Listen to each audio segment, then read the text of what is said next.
আমার এই গাড়ির তো কোনো দোষ ছিল না। আমি সাম্মি ডিলাক্স গাড়ির মালিক।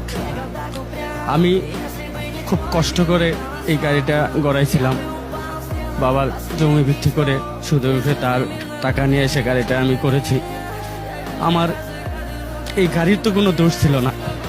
আমি জাতির কাছে, দেশের মানুষের কাছে আমি একটাই দাবি জানাই, একটা লোক মারা গেছে, তার পরিবারও শেষ, সাথে সাথে তো আমার পরিবারকেও শেষ করে দিল।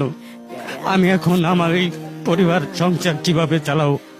আমার কোম্পানি এখন অনেক টাকা কিস্তি বকেয়া বাকি, আমি এইগুলো কোত্থেকে পরিশোধ করব? ফুটেজ দেখলেই দেখা যাবে কে কে গাড়িতে আগুন দিচ্ছে, কে গাড়িটা ভাঙচুর করতেছে। এখানে তো আমার গাড়ির কোনো দোষ ছিল না। দোষ করলে আমার ড্রাইভারের দোষ করতে পারে, এতে আমার কি দোষ? আমার গাড়িটা এভাবে সারা জীবনের জন্য ধ্বংস করে দিল, পুড়িয়ে দিল, আমার ফ্যামিলিকে রাস্তায় বসিয়ে দিল। আমি প্রশাসনের কাছে এর সুস্থ বিচার চাই। আমিও শেরপুর জেলা পরিবহন ব্যবসার সাথে জড়িত, আমারও গাড়ি আছে। আসলে এই যে ঘটনাটা ঘটছে, এটা আসলে কোনোভাবেই মানার মতো না। এই লোকটা কিস্তিতে গাড়ি এনে, আমাদের ব্যবসায়ী, পাশের কাছের ব্যবসায়ী, সে গাড়ি এনে গাড়িটা ব্যবসা করতেছিল।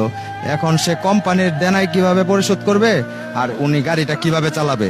এমত অবস্থায় তার তো দেখতেছি